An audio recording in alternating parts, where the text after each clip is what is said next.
Salut Erwan.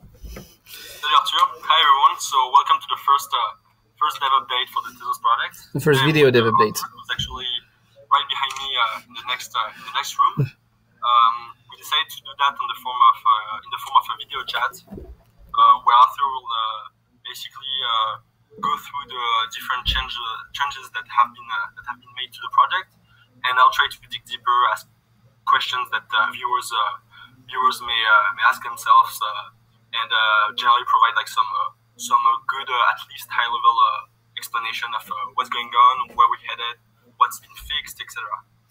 This is a small production video. Yeah. All right. So what I'm going to do is I'm going to go on the GitLab. So as you know, our code is in GitHub, but internally we use a GitLab. It's on a to-do list to open it. There are a few contributors who are on it, but without further ado, there it is. Okay, so I need to switch the tab here. Okay, so this is the this is a GitLab. Okay, so here you see like recent activity and recent commits. So one of the big things that's been happening over the past 2 weeks, and particularly over the past week, is that we are moving our build system to Jbuilder. So that's we're basically we used to use the make system, make file, and so we had like 1,000-line make file. And Benjamin and Milo and a few others have been working on moving that to Jbuilder. Jbuilder is a system built by Jane Streets for building with Camel, and so now we're getting build files which are going to be about 10 times smaller. But there are also there are also other benefits to that, which is that we use a compiler for two things in Tezos. One is just compiling the project when you want to run a node, but also when you compile a new protocol. So when there's a protocol change, you have to compile it on the fly. Now it used to be that these protocols were they were rather tightly integrated with the rest of the project in the way that we were compiled, and now they're functorized. Arthur, could you go a little bit more into what is functorization? Maybe explain it for those viewers who might not be really familiar with like functional programming and so on. Like, what does it bring and what is it basically? Yeah. So basically, the idea of functorizing is that it's kind of modularizing. The idea is that instead of just compiling this one big thing where you have the network layer and the protocol as just one big you tell the protocol that, hey, running with a node is just one of the environment I can run it, but I could be plugged into other things. And so concretely, what that means you're going to start being able to compile the protocol itself as a library, which means you can use it in another application. So if you have an application that just needs to validate if a transaction is valid. So currently the way you would do that is run a node and then do an RPC call. But here you could just compile the protocol as a library and just call that library. And in particular, one thing that's going to be possible is compiling this to JavaScript so that you can run the protocol code in your web browser. So that allows you to have all the, you get for free basically all of the libraries that exist for a lot of these other blockchains, where you can say, how to parse a block, parse a transaction, tell me this transaction is valid, forge a new transaction, run a contract. You can do all of that because of this functorization. And so this is in progress, or is it done? I spoke with that feature. I spoke with Benjamin about it this afternoon, and basically they say it's mostly done, should be done mid next week. Cool, exciting. All right. Do you want to move on to the next item? Yeah, let's see what else is there. Sorry for the clunky video setup. Okay. All right, what do we have? And by the way, you're seeing a ton of you'll see a ton of commits from Milo, and there's two reasons for that. Well, one is that Milo is awesome, of course, but the other reason is that most of this work is teamwork, and coordinates like Grégoire and Benjamin are working on deeper infrastructure, longer term projects. Like, for example, you'll see Gregoire has committed some work on the multi-pass validator. Let me see where it is. I don't see it here. So, and could you like explain like what those longer term projects are, and like yeah, in particular the last one you mentioned, the transition from a single pass to a 3-pass validation. What does it consist? Yeah. So Gregoire is working on. Yeah, I've mentioned that in a few. I'll go back to the video. I'll mention that in a few talks. Gregoire is working on something we call the multi-pass validator. So essentially, if you look at Bitcoin, when I like to go at Bitcoin as my classic example. So you receive a reorganization. Someone says, you're on that chain, but actually you should be on that other chain. So when you do that in Bitcoin, you're going to do 2 passes. The first is you're just going to download the headers, and you're going to very quickly check, are the timestamps correct, or is the difficulty correct? Do the hash of the header and the nonce pass the proof of work threshold? And you can do that very quickly and with downloading very little data. So it's very efficient, and it would be very expensive for someone in Bitcoin to spam you, because even if they're sending invalid blocks, they would be very expensive block to create. Now we have a generic protocol. The idea of the interface for Tezos is that you could run anything, and so we, when in the first version of Tezos, we had just 1-pass validator where you would say, well, here's a bunch of blocks, and you would just download all the blocks and then verify the validity and then move on. But that's very inefficient. So instead of that, we picked an arbitrary number, which is 3, and we say, okay, in the Tezos interface, by default, you can have up to 3 passes of validation. And so in the current protocol, the way that works is in 1 pass, we just verify very basic things about the block, like, is it chained to the right? Is the timestamp correct? Is it chained to the right block? There's a small proof of work stamp on every block, which is much cheaper than any proof of stake system, but which works as an anti-spam device, and you check that. So that's just 1 pass. The second pass is, who signed this? Is it the person that expected this to sign? And is this the correct signature? And checking a signature is slightly slower than checking a hash, so that's something to take into account. And then the third pass is, I'm actually going to download the whole block. I'm going to check every transaction. I'm going to check that this block is valid. So we do these 3 passes, and it's something that's been slowly being integrated into the code. It's working its way. It's making the alpha networks better. But it's not, it's a long-term project in the sense of, like, this is one of the big pillar that we need to ship Tezos. I would say in proof of stake, you're much more sensitive to DDoS attack at the application layer, where people try to send you messages that force you to expend a lot of resources. And so that's what Gregoire has been working on. So there's not a lot of commits on that, but when they are, they're big and they're very important. I see. And did you were you able to do some benchmarking and see, like, if that optimization yielded like any noticeable changes, or like is it too early to like you didn't like start this process yet? Like, what's the status again? For optimization? Yeah. So I'm not sure what you're asking. Are you asking if we're optimizing the passes, or what are you? Oh yeah. Basically, my question is about, like, first, like, the status of that item, like, is it done, like almost done, or like in progress? And second is just out of curiosity, like, did you see that this new way of this new multi-pass validation has yielded any performance changes, or like, are you more doing that for, like, improving the safety and the correctness of the protocol? Right. So in terms of timeline, this is one of the harder pieces, and this is one of the most important pieces. So it's really going to be ongoing work for a while. It's not complete. I think it's going to be a couple of months before we have, like, it in a state we really like.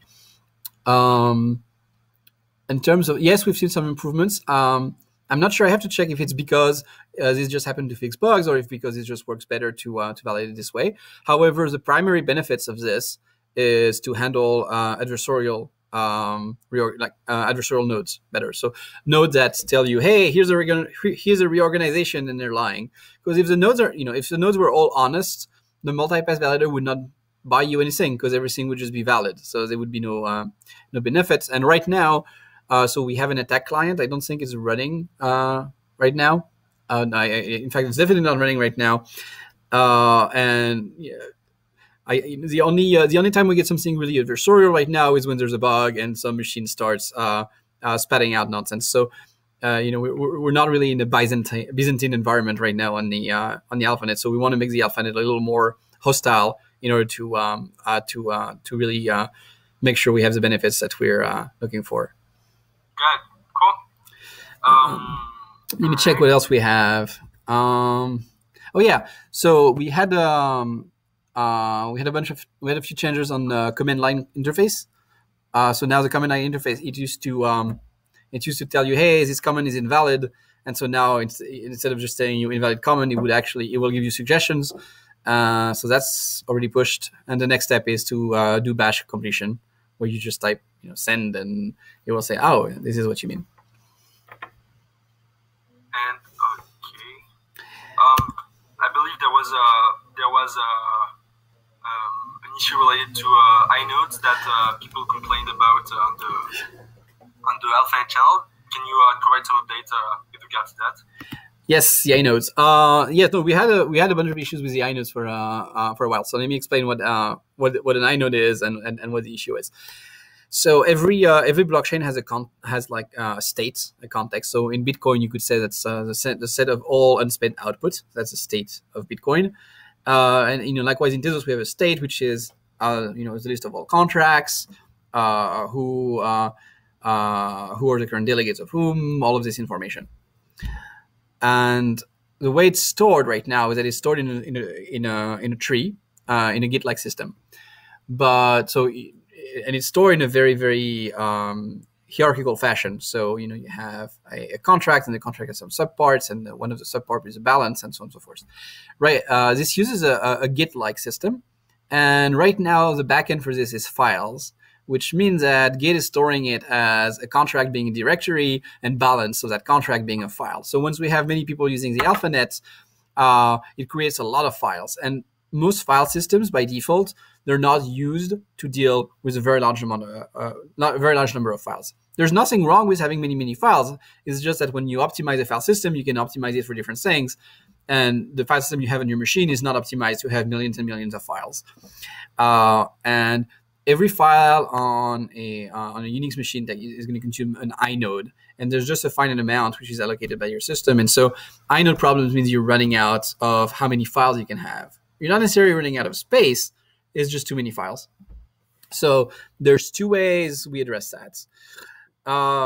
There's a slightly lazy way, which is that you call a git repack function, and it's a Git optimization that will look at different files and will consolidate them together in one file. So we call that, and the reason this fixed the inode problem for a long time until it didn't exactly understand the structure, and git repack wasn't working. So we changed the structure a little bit so that git repack would do it well. The other way we address that, and it's something we already did for blocks and operations, is that instead of using the file system and Git as a backend, we use LevelDB, which is a hash table built by Google. And LevelDB is very efficient, and LevelDB is meant to have many entries.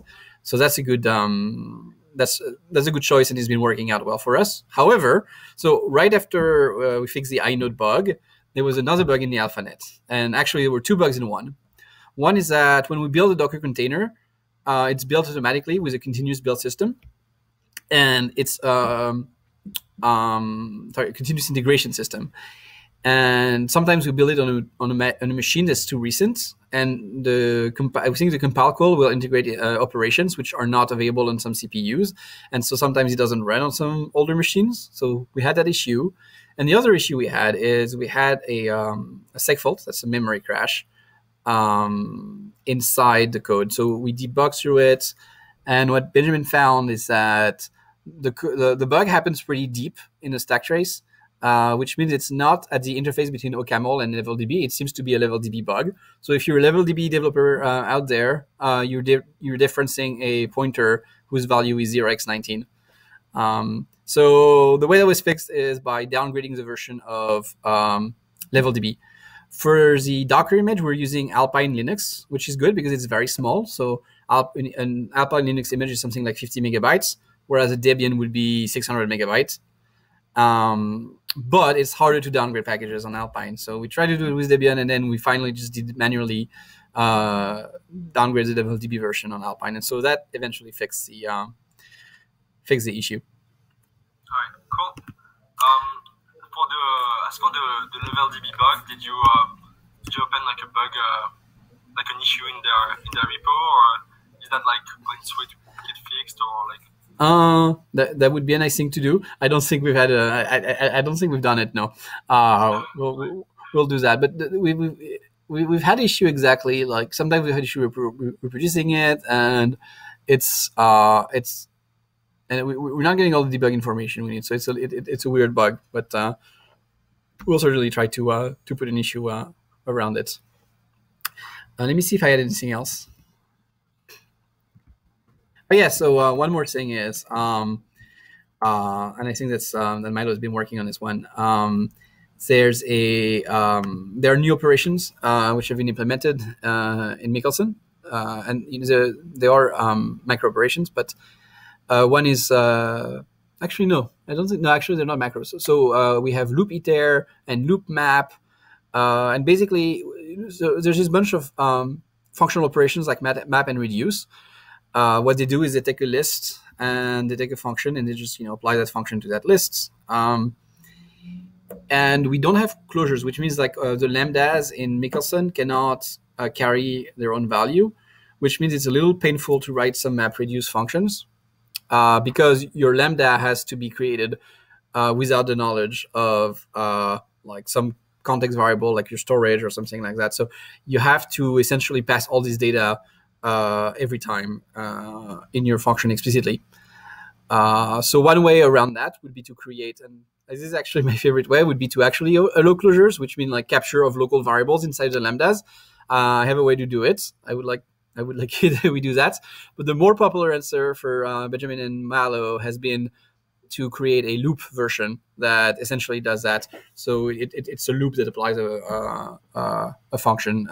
It's a functional loop that applies a function to a list, or that reduces a list with a function. Awesome. So and new functions for that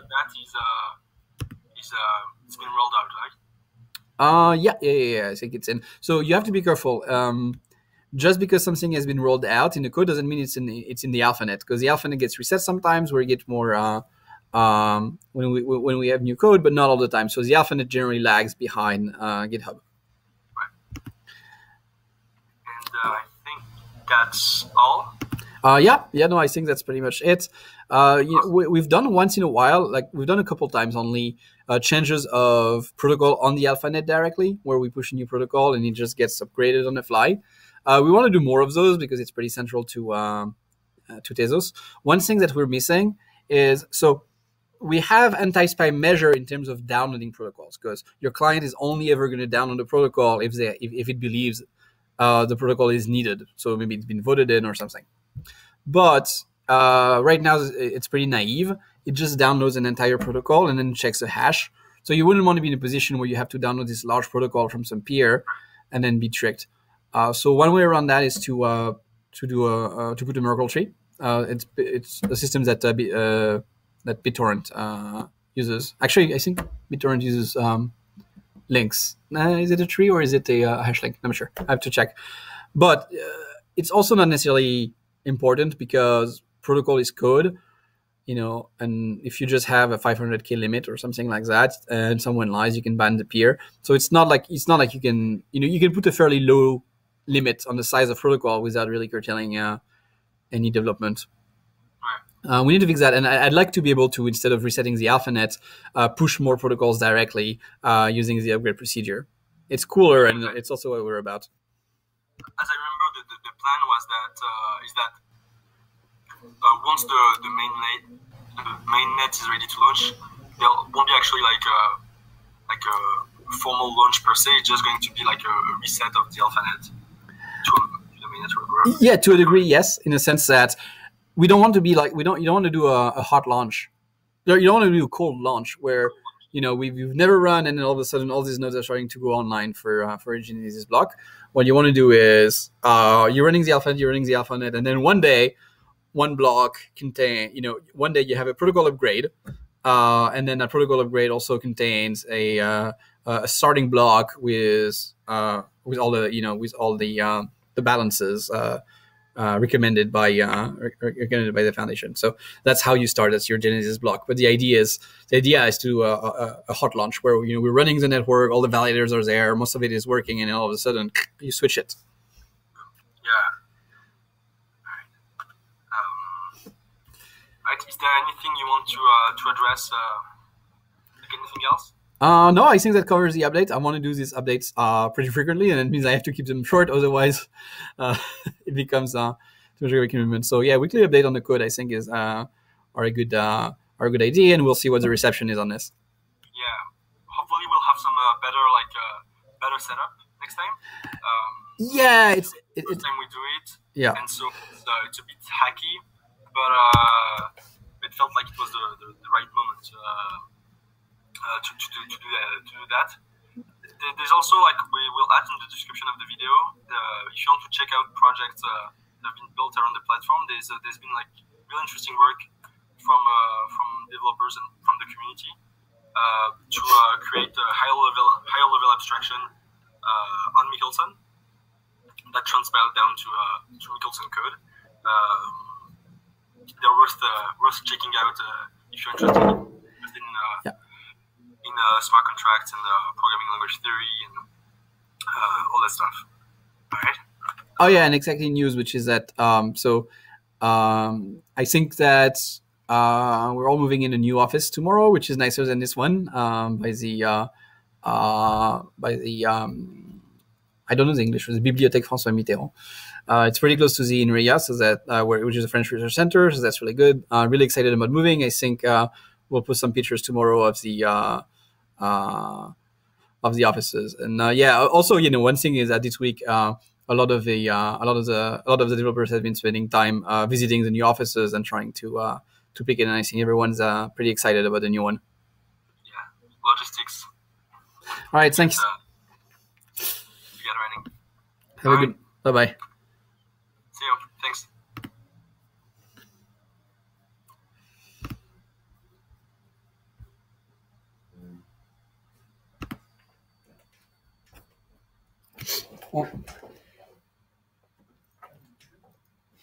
Slide. Là, c'est un guet-apens. Alors, c'était un exercice qui est plus compliqué que